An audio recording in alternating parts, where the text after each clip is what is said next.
மீண்டும் உங்களை நாம் சந்திப்பதிலே மிக்க மகிழ்ச்சி அடைகின்றோம். நான் இலங்கையில் இருந்து பதுளை போதனா வைத்தியசாலையில் இருந்து வைத்தியர் கிருஷான் வேதநாயகம்.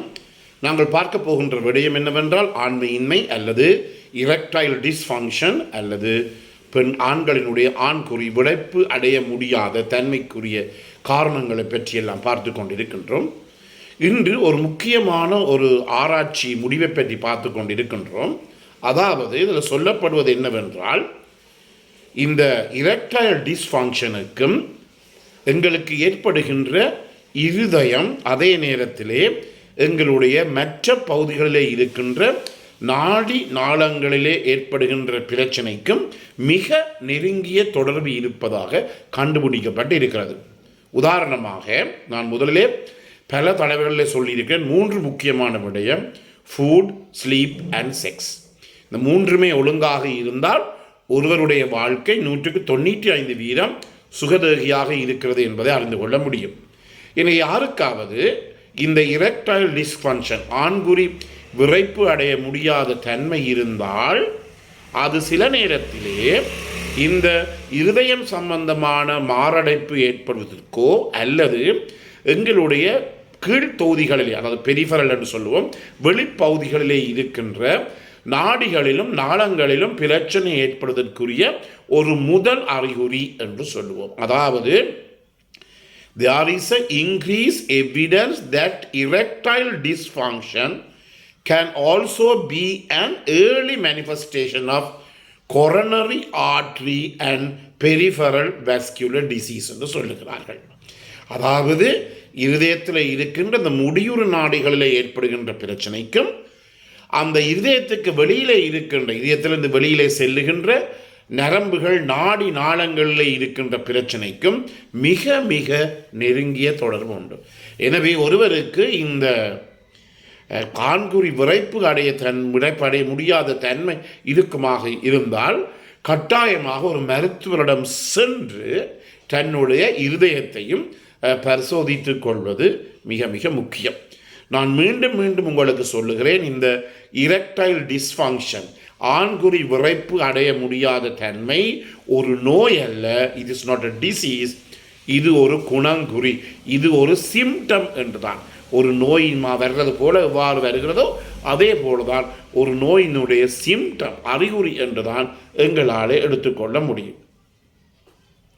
என மிக முக்கியமாக கவனித்துக் கொள்ள வேண்டியது, இப்படி ஒரு இரெக்டைல் டிஸ்ஃபங்க்ஷன் ஒருவருக்கு ஏற்படுமாக இருந்தால் அது கட்டாயமாக அவருக்கு மாரடைப்பு அல்லது ஹார்ட் அட்டாக் ஏற்படும் என்று சொல்ல முடியாது.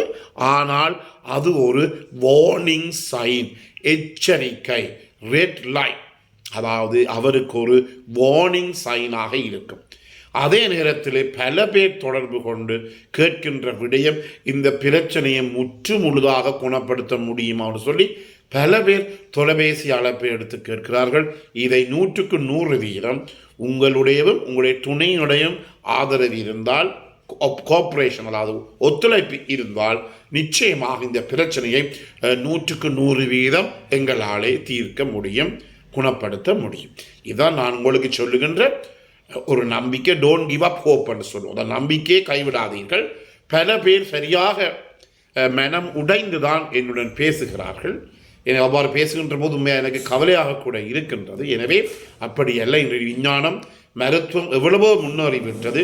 பலதரப்பட்ட மருந்துகள் எல்லாம் இப்போது கிடைக்கின்றது. என்றபடியினாலே இந்த பிரச்சனை ஒரு பிரச்சனை அல்ல. அதே நேரத்தில் இந்த பிரச்சனையை நாங்கள் திருப்பி போட்டு எங்களுடைய மனதுக்குள்ளே போட்டு மூளையிலே போட்டு யோசிக்கின்ற போது அது இன்னும் ஒரு நெகட்டிவ் ஃபீட்பேக்காக, அதாவது அதை எதிர்மறையான விளைவை ஏற்படுத்தி இன்னும் இந்த இரெக்டைல் டிஸ்ஃபங்க்ஷன் அல்லது ஆண்குறி விரைப்பு அடைய முடியாத தன்மை இன்னும் அதிகரிக்கக்கூடியதாக இருக்கின்றது. எனவே இதை நாங்கள் ஒவ்வொருவரும் முக்கியமாக கவனித்துக் கொள்ள வேண்டியது ஒன்று. அதே நேரத்தில் நான் முதலிலே சொன்னது போல, இந்த கொரோனரி ஆர்டரி டிசீஸ் என்று சொல்லப்படுகின்ற எங்களுடைய முடியுறு நாடிகளை, இருதயத்திற்கு இரத்தத்தை வழங்குகின்ற இந்த முடியுறு நாடிகளிலே ஏற்படுகின்ற பிரச்சனைக்கும் இந்த இரெக்டைல் டிஸ்ஃபங்க்ஷன் என்ற பிரச்சனைக்கும் என்ன சம்பந்தம் என்று சொல்லி இப்போது பார்ப்போம். மிக நெருங்கிய, ரெண்டுக்கும் இடையிலே மிக மிக நெருங்கிய தொடர்பு இருக்கின்றது. மிக மிக நெருங்கிய தொடர்பு. நான் சொன்ன என்னுடைய நண்பர் ஒருவர் வைத்தியர், அவருக்கு ஒரு மிகப்பெரிய மாரடைப்பு ஒன்று ஏற்பட்டது 50 வயதிலே. அவர் சொன்னால் 1-2 கிழமைக்கு முன்னாலே தன்னுடைய மனைவியுடன் தான் ஒழுங்காக பாலியல் தொடர்பை வைத்துக்கொள்ள முடியாத ஒரு நிலைமை இருந்தது என்று 2 கிழமைக்கு பிற்பாடு அவருக்கு பாரதூரமான ஒரு மாரடைப்பு நோய் அவருக்கு ஏற்பட்டது. எனவே 2க்கும் இடையில் இருக்கின்ற தொடர்புகளையும் 2க்கும் இடையில் இருக்கிற ரிஸ்க் ஃபேக்டர்ஸ், அதாவது முடியுறு நாடிகளில் கொரோனரி ஆர்டரி டிசீஸ் ஏற்படுவதற்குரிய ரிஸ்க் ஃபேக்டர்ஸ் என்ன, அதே நேரத்தில் இந்த இரக்டைல் டிஸ்ஃபங்க்ஷன் என்று சொல்லப்படுகின்ற இந்த ஆண்குறி விரைப்படையாத தன்மைக்குரிய ரிஸ்க் ஃபேக்டர்ஸ் என்ன என்பதை பற்றி பார்ப்போம். பார்க்கின்ற போது உங்களுக்கு வடிவா தெரியும், மிக மிக 2க்கும் இடையிலே மிக நெருங்கிய தொடர்பு. முதலாவதாக வயசை பார்க்கின்ற போது இந்த மாரடைப்பு நோய் வயசு கூடியவருக்கு தான் ஏற்படுகிறது. அதே நேரத்தில் இரக்டைல் டிஸ்ஃபங்க்ஷன் பிரச்சனையானது நான் முதலிலே சொன்னது போல 50 வயதுக்கு மேற்பட்டவர்களை 40%, 70 வயதுக்கு மேற்பட்டவர்களை 70% உலகம் முழுவதும் இருக்கின்ற பிரச்சனை. எனவே 2க்கும் வயசு தொடர்பு இருக்கின்றது. 2 பிரச்சனையும், இந்த கொரோனரி ஆர்டரி டிசீஸும் இந்த இரக்டைல் டிஸ்ஃபங்க்ஷனுக்கும் வயது பிரச்சனை. 2வதாக என்ன, கொலஸ்ட்ரால், இரத்தத்தில் இருக்கின்ற இந்த லிப்பிட். அந்த லிப்பிட் என்று சொல்லுகின்ற போது அதாவது கொலஸ்ட்ராலாக இருக்கலாம், எல்டிஎல் எனப்படுகின்ற கூடாத கொழுப்பமிலமாக இருக்கலாம், ட்ரைகிளிசரைட் முக்கூட்டு கொழுப்பமிலங்களாக இருக்கலாம், எல்லாம் அதான் நாங்கள் சொல்லுவோம் லிப்பிட் ப்ரொஃபைல் என்று சொல்லுவோம்.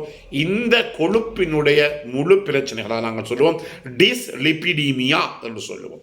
இந்த டிஸ்லிபிடீமியா எனப்படுகின்ற கொழுப்பு, முக்கூட்டு கொழுப்பு, கொழுப்பு அமிலங்கள், அதே நேரத்தில் கொலஸ்ட்ரால், இவற்றிலே இருக்கின்ற பிரச்சனை எல்லாம் சேர்த்து என்ன எங்களுக்கு மாரடைப்பு கொரோனரி ஆர்டரி டிசீஸும் வரும். அதே நேரத்தில் இந்த கொழுப்பு அமிலங்கள் பிரச்சனையாக இருந்தால் எங்களுக்கு இரக்டைல் டிஸ்ஃபங்க்ஷனும் வரும். என்றபடியினாலே தான் நான் என்னுடன் பேசுவதற்கு நான் சொல்லுவது என்ன, உங்களுடைய சுகரை செக் பண்ணினீர்களா, உங்களுடைய லிப்பிட் ப்ரொஃபைலை செக் பண்ணீர்களா என்றதால் நான் முதலிலே அவனிடம் கேட்கின்ற கேள்வி. இனி முதலாவது வயசு, 2வதாக கொழுப்பு, 3வதாக என்ன நீரழிவு நோய், டயபிட்டிஸ். மிக மிக முக்கியமானது இந்த நீரழிவு நோய், டயபிட்டிஸ் மேலாயிட்டு. எனவே உங்களுக்கு தெரியும், இந்த நீரழிவு நோயினாலே எங்களுடைய இந்த பெரிஃபரல் பகுதி, வெளியே உடலிலிருந்து வெளிப்பகுதிகளில் கை கால்களில் இருக்கின்ற நரம்புகள் பாதிக்கப்படும். பெரிஃபரல் வாஸ்குலர் டிசீஸ் என்று சொல்லி நரம்பு நாடி நாளங்கள் பாதிக்கப்படுகின்ற போது அதுவும் கூட எங்களுடைய ஆண்குறியை பாதித்து எங்களுக்கு இந்த பிரச்சனை ஏற்படுத்தும். அதே போலதான் இந்த மாரடைப்பு நோயும் கூடுதலாக சைலண்ட் எம்ஐ என்று சொல்லுவோம், சத்தம் இல்லாமல் நெஞ்சு வலி இல்லாமல் ஏற்படுகின்ற மாரடைப்பு நோய் கூடுதலாக இந்த டயபெட்டிஸ் மெலைட்டஸ் பேஷண்ட்ஸுக்கு தான் கூடுதலாக இருக்கின்றது. எனவே இந்த நிகழ்ச்சி உங்களுக்கு பிடித்திருந்தால் மற்றொரு அறிமுகப்படுத்துங்கள், இதை லைக் பண்ணுங்கள், ஷேர் பண்ணுங்கள். அதே நேரத்தில் மீடிய தொடர்புகள் தேவையாக இருந்தால் 0094 77 35 62 45 தொடர்பு கொள்ளலாம். பிறந்திருக்கின்ற அனைவருக்கும் இனிய பொழுதாக அமையும். அனைவருக்கும் பொதுவான இறைவனை வேண்டி விடைபெறுகிறேன். நன்றி, வணக்கம்.